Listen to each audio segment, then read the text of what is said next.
Le culte d'action de grâce est l'une des activités phares de la mission évangélique à la pierre angulaire en abrégé MELPA qui se célèbre annuellement. L'édition de 2022, tenue ce samedi 10 septembre, a été jumelée du premier anniversaire de l'actuel lieu de culte occupé provisoirement par la MELPA après la destruction de son siège à la faveur des travaux de réaménagement de la commune de Koumassi. Cette édition a eu pour objectif majeur l'acquisition d'un terrain pour bâtir un nouveau siège. Nous souhaitons avoir un terrain, nous souhaitons bâtir sur ce terrain-là. Nous voulons voir accroître notre église, nous voulons qu'il y ait beaucoup de personnes qui participent. Et donc ce soir-là, ça a été un appel à toutes les personnes qui nous ont visités. Ça a été vraiment un appel, on a lancé un cri de cœur et les personnes ont répondu favorablement. Un appel pressant a été lancé par l'orateur du jour pour mobiliser des fonds pour ce terrain qui est une urgence aujourd'hui pour cette mission, selon son fondateur, le prophète Brooke Kwasi. Peu importe la souffrance que je vais endurer, mais ce que je ressens, c'est d'avoir un terrain.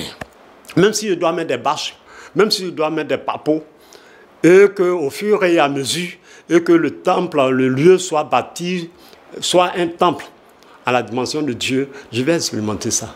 Au cours de ce culte d'action de grâce et anniversaire de l'an 1 de l'actuel temple, plusieurs fils spirituels du fondateur de la MELPA ont témoigné de l'authenticité de son ministère par lequel Dieu a sauvé plusieurs vies. Le prophète Brou, c'est quelqu'un que moi je connais depuis 4 ans. Ce monsieur, j'ai vraiment vu l'onction qu'il y a sur lui, sa sincérité, son humilité.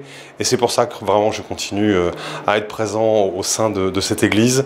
Aux côtés du révérend Adi Raymond, père spirituel du prophète Brooke Kwasi et orateur du jour, l'on a enregistré plusieurs personnalités ecclésiastiques et administratives dont le parrain du jour. Ils ont salué l'organisation de cette cérémonie qui marque une sincère reconnaissance à Dieu. Si nous vivons, quoi que nous fassions, nous le devons à Dieu.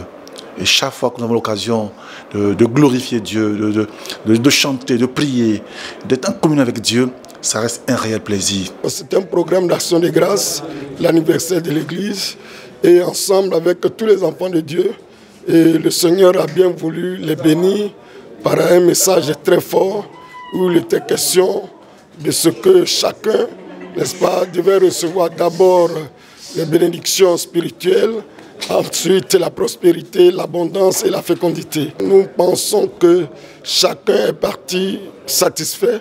L'an 1 des cultes célébrés dans l'actuel temple a été marqué par la coupure du gâteau dans une ambiance fraternelle en présence des invités. Ce culte d'action de grâce a été coloré par la prestation de plusieurs chantres invités pour la circonstance.